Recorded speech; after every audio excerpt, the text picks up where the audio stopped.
Bismillahirrahmanirrahim. Assalamualaikum warahmatullahi wabarakatuh. Innal hamdalillah nahmaduhu wa nasta'inuhu wa nastaghfiruh wa na'udzu billahi min syururi anfusina wa min sayyiati a'malina may yahdihillahu fala mudilla lahu wa may yudlilhu fala hadiyalah. Asyhadu an la ilaha illallah wa asyhadu anna Muhammadan 'abduhu wa rasuluh la nabiyya ba'dah amma ba'du. Yang kita sama-sama hormati Ibu Dr. Siti Komariah MPD selaku dosen mata kuliah teori dan metode pembelajaran. Juga teman-teman Angkatan 9 Institut Madani Nusantara Sukabumi yang saya cintai karena Allah. Alhamdulillah pada kesempatan kali ini izinkan saya Yuniar Hendrawati untuk memaparkan tentang penerapan model mind mapping dalam meningkatkan kreativitas belajar peserta didik kelas 7 di MTS Al-Maktub Sukabumi. Baik teman-teman, Angkatan 9 Institut Madani Nusantara Pasca Sarjana.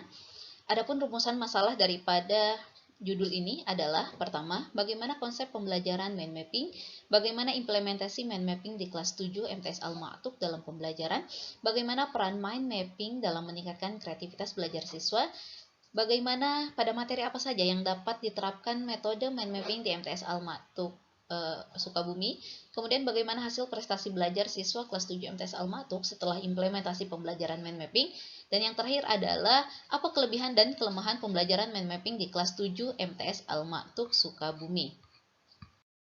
Adapun metode penelitian yang dilakukan dalam implementasi pembelajaran mind mapping ini adalah pertama, waktu penelitian ini dilakukan dimulai tanggal 1 November 2021 sampai 15 November 2021.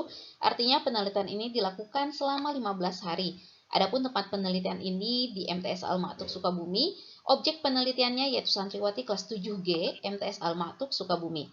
Jenis penelitian ini adalah metode kualitatif deskriptif analisis yang menurut Imade Winarta, metode analisis deskriptif kualitatif ini adalah menganalisa atau menggambarkan dan merangkai berbagai informasi dan situasi dari berbagai data yang dikumpulkan berupa hasil wawancara atau pengamatan mengenai masalah yang diteliti yang terjadi di lapangan.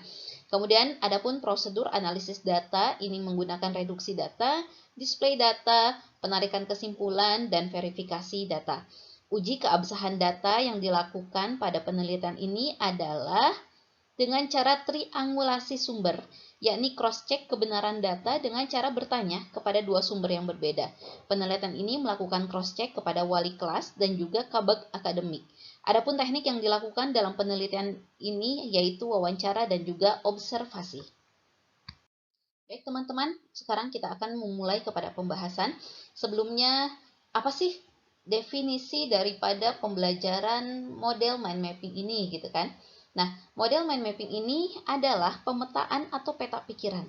Yang mana peta pikiran ini adalah sebuah diagram yang menggambarkan secara visual tentang suatu ide, konsep, informasi, atau hal-hal yang lain.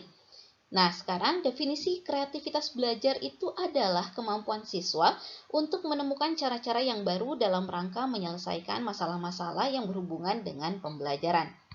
Lalu, bagaimana konsep pembelajaran model mind mapping ini, gitu kan?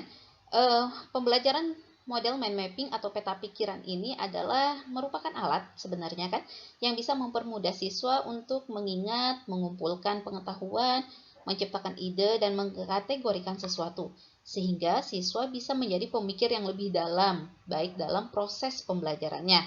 Nah, bagaimana konsepnya? Yaitu, pertama, catatan tulisan akan dirangkum dalam bentuk gagasan utama yang saling terkait, di mana gagasan utama berada di tengah dan sub utama menjadi cabang-cabang dengan dihubungkan pada garis-garis atau cabang yang lain, dihubungkan dari subtopik bisa dikembangkan menjadi lebih terperinci hingga yang terkecil.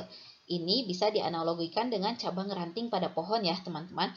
Jadi kalau cabang pohon itu kan batang pohonnya itu kan ada rantingnya banyak. Nah, mind mapping ini pun seperti demikian. Jadi subtopik utamanya itu akan ditulis di tengah gitu kan. Kemudian nanti topik besarnya itu akan ditulis di tengah, kemudian subtopik dan lainnya akan menjadi cabang-cabang yang saling berkaitan. Begitu. Lalu bagaimana langkah membuat daripada mind mapping gitu kan? Nah, adapun langkah-langkah membuat atau cara membuat mind mapping dalam pembelajaran ini adalah pertama, kita bisa menulis gagasan utamanya di tengah-tengah gitu kan. Kemudian gagasan ini bisa berupa lingkaran, bisa berupa kotak, dan lain sebagainya. Kemudian yang kedua, bisa kita menambahkan sebuah cabang yang keluar dari pusatnya untuk setiap poin atau gagasan utama. Adapun jumlah cabang-cabangnya ini akan bervariasi tergantung daripada jumlah gagasan dan segmen. Nah, agar lebih menarik, setiap cabang itu gunakan warna yang berbeda agar mind mapping ini terlihat lebih menarik. Kemudian yang ketiga, tuliskan kata kunci atau frase pada tiap-tiap cabang yang dikembangkan.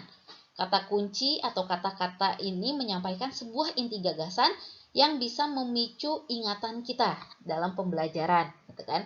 Kemudian yang keempat, menambahkan simbol-simbol dan ilustrasi untuk mengingatkan ingatan yang lebih baik lagi, gitu. Begini teman-teman cara-cara atau langkah membuat mind mapping. Lalu, bagaimana implementasinya model mind mapping ini dalam pembelajaran di kelas 7G MTS Al-Maktub? Nah, yang pertama, guru menyampaikan kompetensi yang ingin dicapai. Yang kedua, guru menyampaikan materi pelajaran. Yang ketiga, membentuk kelompok yang anggotanya 2-3 orang. Ini tergantung ya. Yang keempat, tiap kelompok mencatat poin-poin penting dari materi yang disampaikan. Yang kelima, setiap kelompok menyajikan kembali materi yang telah disampaikan guru dalam bentuk peta konsep atau mind map berupa bagan atau diagram. Keenam, perwakilan beberapa kelompok mempresentasikan mind map yang telah dibuat. Nah, teman-teman, lalu bagaimana sih peran model mind mapping ini dalam meningkatkan kreativitas belajar gitu kan? Nah, menurut Winarti gitu kan, siswa yang kreatif itu adalah siswa yang rasa ingin tahunya tinggi, dia sering bertanya, dia selalu mengajukan pertanyaan gitu kan. Nah, di sini pun ada peran model mind mapping ini dalam meningkatkan kreativitas. Itu indikatornya seperti apa? Pertama, rasa ingin tahu yang tinggi. Kedua, sering mengajukan pertanyaan yang baik terkait materi pembelajaran. Yang ketiga, memberikan banyak gagasan atau usul terhadap sebuah masalah pembelajaran. Yang keempat, orisinil dalam mengungkapkan gagasan. Dan yang kelima, mempunyai sikap berbeda dalam menyikapi permasalahan. Adapun kelebihan model pembelajaran mind mapping diantaranya adalah A. Memaksimalkan otak logika bagian kiri dan otak imajinasi bagian kanan. B. Ada juga manfaat untuk pembelajaran yang menjadikan proses belajar mengajar bisa lebih hidup dan mengasyikkan, serta mengembangkan kreativitas peserta didik dalam mengakuisisi pengetahuan.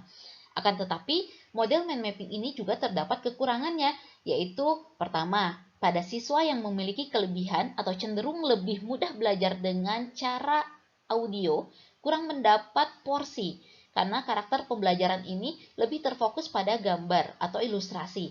B. Hampir seluruh materi yang akan dipraktekkan dalam model pembelajaran ini lebih mengutamakan rincian yang mendalam. Nah, lalu materi apa saja sih yang tepat diterapkan pembelajaran mind mapping ini gitu kan? Baik teman-teman, mengingat fungsi dari model mind mapping untuk mengolah informasi, menyederhanakan proyek, dan memperluas wawasan informasi siswa, maka saya sebagai penulis menyimpulkan bahwa model mind mapping ini dapat diterapkan dalam mata pelajaran yang mempunyai banyak konsep. Seperti apa? Seperti pelajaran IPA, kemudian IPS, sastra, SKI, fikih, dan juga matematika. Lalu bagaimana setelah implementasi mind mapping ini terhadap pembelajaran di kelas 7G Al-Maktub? Itu saya bisa melihat bahwasannya setelah implementasi daripada model pembelajaran mind mapping ini, saya melihat bahwasannya pertama, siswa mampu mengolah konsep dan informasi, kemudian menuliskan gagasannya dalam bentuk diagram, konsep, dan frasa sehingga secara tidak langsung mengembangkan kreativitasnya. Yang kedua, siswa mampu mempresentasikan gagasan yang tertuang dalam mind mapping sehingga menjadikan pembelajaran menjadi active learning. Ya kan biasanya sebelum menggunakan mind mapping ini pembelajaran cenderung pasif. Kenapa? Terlihat daripada satu model saja yaitu teacher center sehingga murid merasa kejenuhan dan juga ngantuk. Kemudian, yang ketiga, siswa mampu mengembangkan produktivitasnya dalam pembelajaran dalam memilih warna, percabangan, kata kunci, sehingga membuat pembelajaran menjadi tidak membosankan. Baik teman-teman, sekian pemaparan daripada implementasi model pembelajaran mind mapping di kelas 7G MTS Al-Maktub Sukabumi. Kurang lebihnya saya mohon maaf.